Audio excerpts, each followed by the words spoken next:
दोस्तों स्टडी 91 में आप सभी का बहुत बहुत स्वागत है। फटाफट दोस्तों लाइव आ जाइए। देखिए रात को 9 बज चुके हैं और हम लोग कवर करने चल रहे हैं दोस्तों डेली करंट अफेयर की क्लास। जी हाँ दोस्तों, 14 अक्टूबर के लिए सबसे महत्वपूर्ण करंट अफेयर के प्रश्न जो हैं उन पर हम लोग चर्चा करने चल रहे हैं। तो आइए देखते हैं कि ये प्रश्न आपके लिए कितने इंपॉर्टेंट है। पहला सवाल ये रहा आपकी स्क्रीन पर, ध्यान से सोचिएगा, समझिएगा और उत्तर बताने का प्रयास कीजिएगा। और एक बात और कहना चाहता हूं दोस्तों कि ये जो सवाल है, इस तरह के सवाल परीक्षा में आपसे पूछे जाते हैं। मैंने यहाँ पर ये 5-5, 6-6 इसलिए ऑप्शन ले लिया और इसको कूट बना दिया कि आपको ज्यादा से ज्यादा बातें याद रहे। आपकी परीक्षा में सिर्फ एक बात पूछता है, जैसे पूछ लिया कि वर्ल्ड बैंक के अनुसार भारत की ग्रोथ रेट जो है फाइनेंशियल ईयर 2022 में कितना रहेगी, ऐसा करके दोस्तों आपसे प्रश्न पूछता है। तो आपको पता होना चाहिए कि वर्ल्ड बैंक ने सबसे कम ग्रोथ रेट आकी है जो कि 8.3% है। पिछली क्लास में हम लोगों ने चर्चा किया था। ठीक है, आइए उसी प्रकार से आगे के सवालों पर भी हम लोग चर्चा करते हैं और एक एक सवाल बहुत इत्मीनान से और ध्यान से हम लोग पढ़ना शुरू करते हैं। ठीक है, शुरू किया जाए दोस्तों। चलिए स्टार्ट करते हैं एक एक सवाल। पहला दे रहा दोस्तों कि एडीबी 2022 सबसे कम किसका है ये पहले बताइए, सबसे ज्यादा किसका है। सबसे ज्यादा मैंने बताया था मॉर्गन एंड स्टैनली ने सबसे ज्यादा दावा किया, वह है 10.5%। ठीक है, किसने दोस्तों?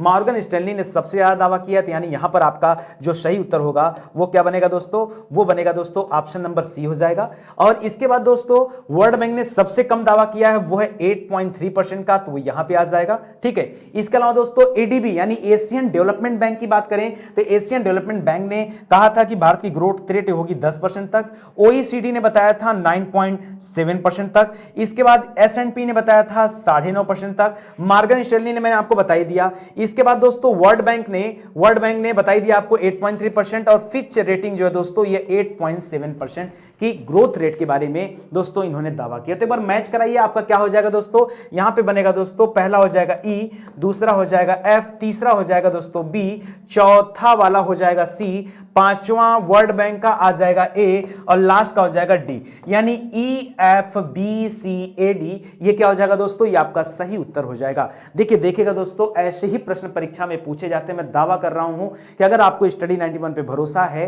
करंट अफेयर के मामले में तो फिर आप बिलीव करते रहिए और चीजें पढ़ते रहिए। हाँ, एक चीज और कहना चाहूंगा दोस्तों, चलिए पहले पढ़ लेते हैं फिर कहेंगे। तो यहां पे क्या हो जाएगा? E F B C A D यानी ऑप्शन नंबर 4 यहां पे क्या हो जाएगा? सही हो जाएगा। अच्छा, किस बात के लिए दोस्तों इस प्रश्न की चर्चा हुई? तो अभी लास्ट टाइम दोस्तों आपकी वर्ल्ड बैंक की रेटिंग आई थी, उसके बाद अभी फिच की रेटिंग आई है। किसकी आई है?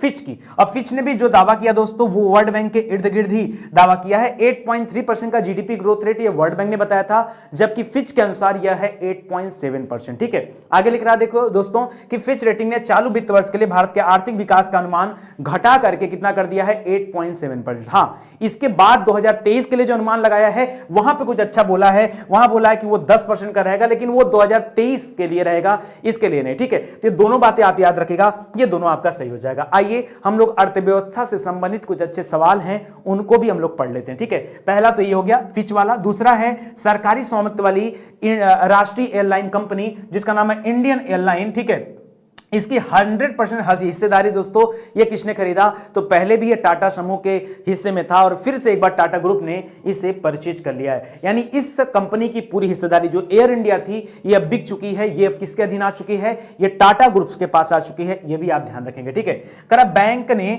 वित्त वर्ष 2022 में जीडीपी कितने परसेंट घटाकर कर दिया था विश्व बैंक ने? तो विश्व बैंक ने तो सबसे कम कर दिया था 8.3%, दोनों याद रखेगा। जबकि मॉर्गन स्टैनली ने कितना किया था दोस्तों? 10.5% रखा है, वो भी याद रखेगा। करा हाल ही में एक मिठाई है मिहिदाना, तो मिहिदाना मिठाई को दोस्तों जीआई टैग दिया गया और इसे कहां एक्सपोर्ट किया गया था? तो इसे एक्सपोर्ट किया गया था बहरीन देश को। कहां? बहरीन भेजा गया था। हाल ही में किस देश ने क्रिप्टो करेंसी के लेन देन को अवैध घोषित कर दिया? अपने देश में क्रिप्टो करेंसी को अवैध घोषित करने वाला देश कौन सा है?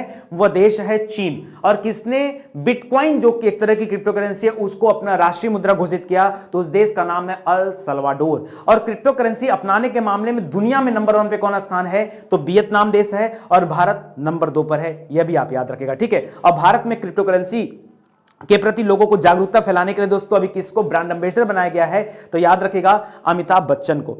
यह भी सवाल आपके लिए इंपॉर्टेंट है।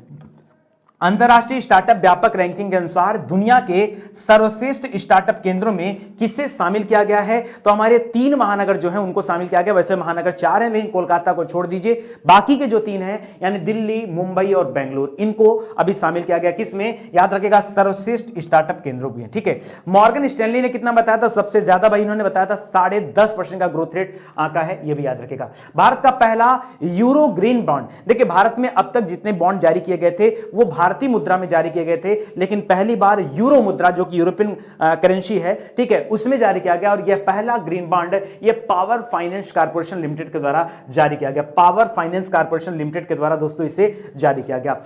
S&P ने जो एक S&P देखिए ये भी एक रेटिंग एजेंसी है, भारत को रेटिंग देती है जीडीपी के मामले में, लेकिन इसने जो रेटिंग दिया है ये आपके मॉर्गन स्टैनली से कम है। मॉर्गन स्टैनली ने 10.5% कहा और S&P ने कहा 9.5%। ठीक है, और वर्ल्ड बैंक ने कहा 8.3% और फिच ने कहा 8.7%। दोनों तीनों बातें आप याद रखिएगा। किस देश ने बिटकॉइन को राष्ट्रीय मुद्रा के रूप में अपना लिया? अभी अभी मैंने आपको बताया था, यह देश है अल सल्वाडोर। याद रहेगा क्या? याद रहना भी चाहिए, यही आपके हित में रहेगा। चलिए आगे बढ़ते हैं, अगला सवाल करते हैं।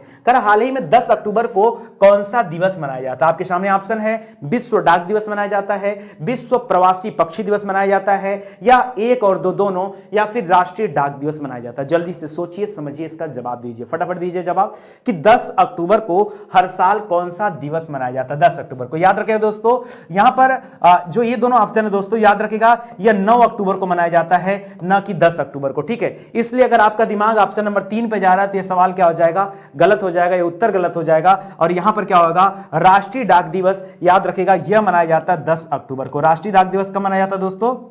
राष्ट्रीय डाक दिवस याद रखिएगा ये मनाया जाता है 10 अक्टूबर को, तो इसको आप ध्यान दीजिएगा, ये आपको याद रखने वाली बात है। ठीक है, चलिए आगे देखते हैं दोस्तों। तो यहां आप कर लीजिएगा, ये 10 अक्टूबर हो जाएगा, 10 अक्टूबर हो जाएगा। ठीक है, ये आप ध्यान रखिएगा। बाकी ऊपर के जो आप सोच रहे थे ये 9 अक्टूबर को मनाया जाता है, इसलिए थोड़ा सा झटका लगा। मुझे पता है जब जब ऑप्शन आपको मिलता है एक और दो दोनों या उपरोक्त सभी, तो आप वही चूज करते हैं। मैं भी सोच लिया हूं कि आपको हर बार प्रश्नों में मैं कंफ्यूज करूंगा। क्यों? अरे हो सकता है परीक्षा में भी आपको कंफ्यूज किया जाए, तो यहां क्यों नहीं। चलो आगे देखते हैं। तो यहां पे देखिएगा दोस्तों, अच्छा दोस्तों, ये कब स्टार्ट किया गया था? अगर हम भारत में डाक की बात करें तो लॉर्ड डलहौजी के समय में दोस्तों इसकी शुरुआत किया गया था। 1853 में पहले भारत में रेल चलाया गया, ठीक है, मुंबई में, थाने में, ठीक है। और उसके बाद 1854 में पहली बार इस तार विभाग या डाक विभाग की बात आई थी, तो भी याद रखिएगा, ठीक है, जिसकी स्थापना किसने किया था? लॉर्ड डलहौजी ने किया था। अच्छा दोस्तों, आपने पिन कोड के बारे में सुना होगा। ये पिन कोड क्या होता है? तो पी माने होता है पोस्टल, आई माने आइडेंटिफिकेशन और सी माने एन माने नंबर। ठीक है, यानी पोस्टल आइडेंटिफिकेशन नंबर इसे कहा जाता है। पिन कोड जो होता है दोस्तों,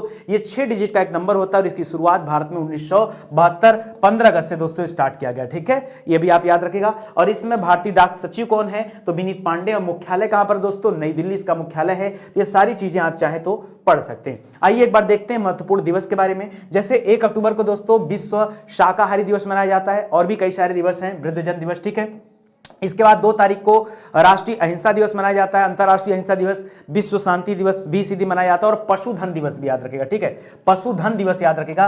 ठीक है, कृषि पशु दिवस, कृषि पशु दिवस, पशुधन नहीं, कृषि पशु दिवस भी इसी दिन मनाया जाता है, तो इसको भी आप याद कर लीजिएगा। 3 अक्टूबर को दोस्तों विश्व प्रकृति दिवस मनाया जाता है, और 4 को विश्व पशु दिवस। 5 को दोस्तों विश्व शिक्षक दिवस मनाया जाता है, 9 को डाकघर दिवस, 10 को राष्ट्रीय डाकघर दिवस, 11 को अंतरराष्ट्रीय बालिका दिवस, 12 को गठिया दिवस और 13 को प्राकृतिक आपदा निवारण के लिए अंतरराष्ट्रीय दिवस। ये सभी दिवस आप याद रखेगा, सब के सब पॉइंट आपके लिए इंपॉर्टेंट है। ठीक है, चलिए आगे बढ़ते हैं। कल हाल ही में किस राज्य सरकार द्वारा मिशन कवच कुंडल नामक एक विशेष कोविड-19 जो है अभियान स्टार्ट किया गया? मिशन कवच कुंडल। इस मिशन कवच कुंडल के तहत दोस्तों याद रखेगा उस राज्य में 15 लाख वैक्सीनेशन पर डे किया जाएगा दोस्तों। 15 लाख लोगों को वैक्सीन लगाया जाएगा, और इसी के लिए दोस्तों ये मिशन कवच कुंडल को लॉन्च किया गया। और इसी योजना के तहत दोस्तों ये संख्या जो है ये 100 करोड़ पहुंचाई जाएगी। ठीक है, ये एक अनुमान लगाया गया। ठीक है, तो पूरा का पूरा 1 सप्ताह तक दोस्तों ये चलाया जाएगा, और 15 लाख के हिसाब से दोस्तों याद रखेगा ये चलेगा, और अब जाकर के पूरा 100 करोड़ की संख्या हो जाएगी, तो इसको भी आप ध्यान दीजिएगा। ठीक है, तो यहां पर याद रखेगा इस अभियान को स्टार्ट किया है महाराष्ट्र ने। ठीक है, केरल ने इसी तरह का एक अभियान शुरू किया था, मातृ कवचम योजना। क्या था दोस्तों? मातृ कवचम योजना था। इस योजना के तहत जो गर्भवती महिलाएं थी उनको जो है वैक्सीन लगाने की बात कही गई थी, वो भी याद रखेगा। ठीक है, अच्छा, बच्चों का वैक्सीन, बच्चों का टीकाकरण करने वाला दोस्तों दुनिया का पहला देश कौन सा बना जो बच्चों का टीकाकरण किया? तो याद रखेगा बच्चों का टीकाकरण करने वाला देश है क्यूबा। कौन सा है?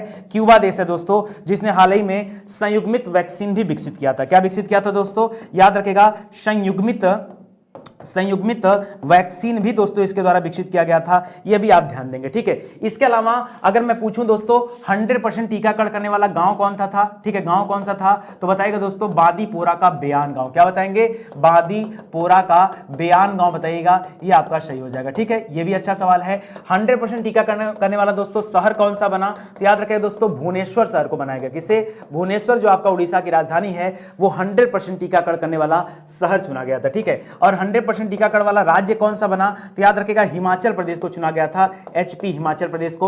और 100% टीकाकरण वाला केंद्र शासित प्रदेश कौन चुना गया था? तो बताइएगा दोस्तों लद्दाख चुना गया था। ठीक है, ये सभी बातें भी आपके लिए क्या है, बहुत इंपॉर्टेंट है, परीक्षा में ये सभी सवाल आपसे पूछे जा सकते हैं। चलिए आगे बढ़ते हैं, इनके बारे में देखिए विस्तार थोड़ा सा दिया हुआ है, जो मैंने बताया वही है। भगत सिंह कोश्यारी यहाँ राज्यपाल है, मुंबई राजधानी है, और उद्धव ठाकरे क्या दोस्तों, ये आपके महाराष्ट्र के सीएम है। ठीक है, वो भी आप याद रखेगा। चलिए आगे बढ़ते हैं, हम लोग पढ़ते हैं योजनाओं से संबंधित कुछ अच्छे सवाल, जिन योजनाओं के बारे में हम लोगों ने पिछले 10-15 दिनों में पढ़ रखा है। तो पढ़ते हैं दोस्तों। पहला तो आपका महाराष्ट्र हो गया। दूसरा लिखा है हाल ही में किसके द्वारा 35 पीएसए ऑक्सीजन प्लांट दोस्तों देश भर में लगाए जा रहे हैं। ये 35 पीएसए ऑक्सीजन प्लांट दोस्तों ये सभी राज्यों में और सभी केंद्र शासित प्रदेशों में स्थापित किया जा रहा है, मोदी जी के द्वारा इसका उद्घाटन किया गया, ये याद रखेगा। कर मासिक धर्म से जुड़े कलंक से निपटने के लिए स्वच्छ कार्यक्रम में किसके द्वारा स्टार्ट किया गया था? तो इस कार्यक्रम के तहत दोस्तों जो 12 क्लास 12 तक की बच्चियां होंगी उनको सैनिटरी पैड दिया जाएगा। ठीक है, और यह कार्यक्रम स्टार्ट किया गया आंध्र प्रदेश में।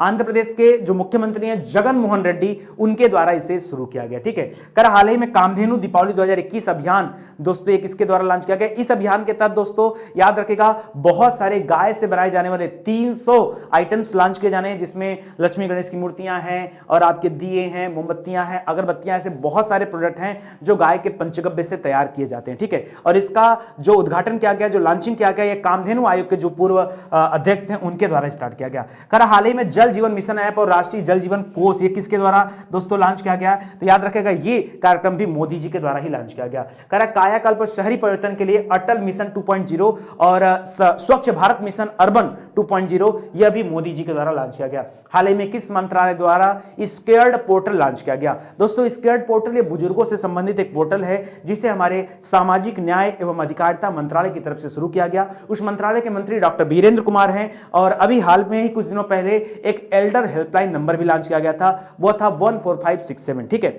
ये याद रखेगा बुजुर्गों से संबंधित है। और इसी मंत्रालय के द्वारा काफी पहले एक और प्रोग्राम लाया गया था, सेज नाम का एक प्रोजेक्ट लाया गया था, जो आपसे आपकी परीक्षा में कई बार पूछा गया है।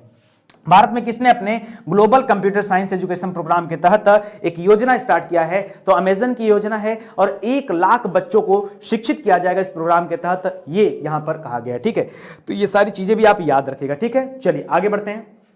कर अब हाल ही में किस पहलवान ने विश्व चैंपियनशिप में रजत पदक जीता? मैं आपको बताना चाहूंगा दोस्तों, यहां पहली बार हुआ है कि जब किसी भारतीय पहलवान के द्वारा यह रजत पदक जीता गया। रजत पदक बोले तो सिल्वर मेडल जीता गया हो, पहली बार ऐसा हुआ, फर्स्ट टाइम दोस्तों ऐसा हुआ है, यह आप ध्यान देंगे। क्यों पहली बार हुआ है? क्योंकि इसके पहले भारत ने सिर्फ और सिर्फ ब्रॉन्ज मेडल ही जीता था, कभी सिल्वर मेडल या गोल्ड मेडल अभी नहीं प्राप्त हुआ, यह आप ध्यान रखेंगे। ठीक है, और यह मेडल जीता है किसने? अंशु मलिक ने जीता। जी हाँ दोस्तों, अंशु मलिक। और याद रखेगा गोल्ड पे अधिकार किसका था दोस्तों? गोल्ड जीता हेलेना लुइस मैरोलिस ने, और सिल्वर किसने जीता दोस्तों? अंशु मलिक ने जीता। ठीक है, बाकी के जो नाम दे रहा दोस्तों, अलका तोमर और विनेश फोगाट, ये पहले के लोग हैं जिनके द्वारा ब्रॉन्ज मेडल जीता गया था। ठीक है, ये पहले इनके द्वारा दोस्तों ब्रॉन्ज मेडल जीता गया था, अलका तोमर उमर के द्वारा पहले जीता गया था। ठीक है, सुशील कुमार दोस्तों पहले पहलवान हैं जो पुरुष पहलवान है जिन्होंने यह प्रतियोगिता जीती है, वो भी याद रखेगा। तो यहां अंशु मलिक का नाम आ जाएगा, ये आप ध्यान दीजिएगा। ठीक है, बाकी इसमें विनेश फोगाट, गीता फोगाट, इन लोगों का भी नाम सुना होगा, वो लोग भी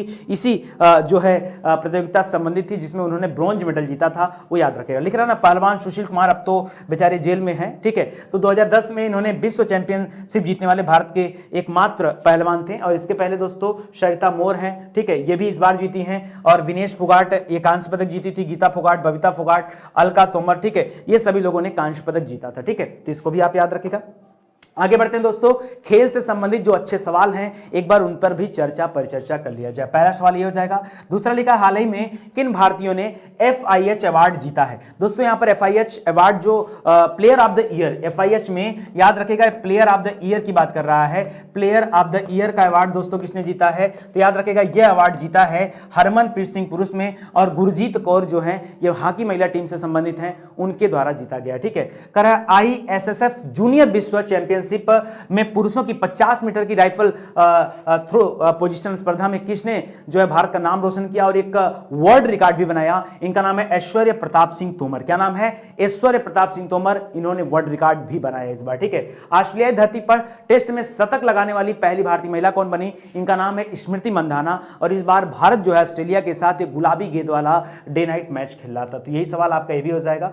हाल ही में किस ओलंपिक कांस्य पदक विजेता भारतीय हॉकी खिलाड़ी ने संन्यास लेने की घोषणा कर दिया है। तो अभी तक 3 खिलाड़ियों ने संन्यास लेने की घोषणा किया है। एक SV सुनील है, एक लाकड़ा है, एक रुपिंदर सिंह है, ठीक है। 3 लोग हैं जिन्होंने अंतरराष्ट्रीय हॉकी से संन्यास लिया है।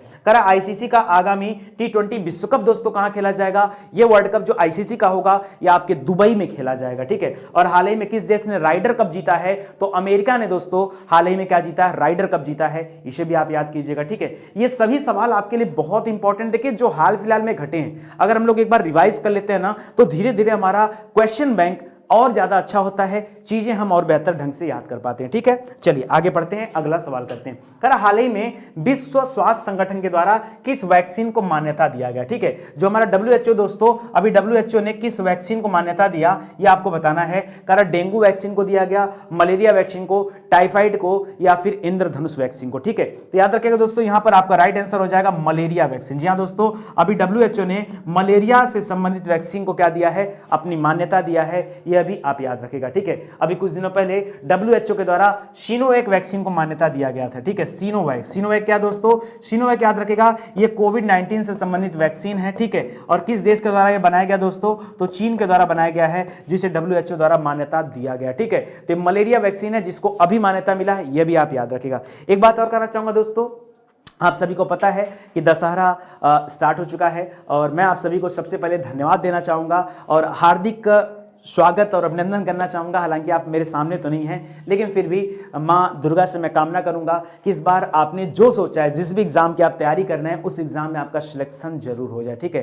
ताकि आपके घर में खुशियां आए, खुशियां ही खुशियां आए। तो आप सभी को नवरात्रि और दशहरा की हार्दिक शुभकामनाएं। और आगे दोस्तों करंट अफेयर की क्लासेज मैं बंद नहीं करने वाला, क्योंकि आप जानते हैं कि इस टाइम पे जब मतलब इस तरह के आयोजन होते हैं, फेस्टिवल्स होते हैं, तो ऐसे में क्वेश्चंस थोड़े से कम मिल पाते हैं। मैंने बहुत सारी साइट को रिसर्च किया, चेक किया, तो थोड़े से क्वेश्चन संख्या कम है। तो थोड़े थोड़े पार्ट में मैं आपका रिदम भी ना टूटे और ज्यादा समय भी आपका न लूं, इसलिए थोड़े थोड़े पार्ट में मैं करंट अफेयर की क्लासेस देना चाहता हूं। जो आपकी 10-10 क्वेश्चन की क्लास दी जाती थी, वो अभी मैंने इसको तोड़ करके 5-5 के खंड में बांट दिया है, ताकि आपका डेली एक एक क्लास में उसको मैनेज कर पाऊं और आराम से चीजें आपको दी जा सके, ठीक है।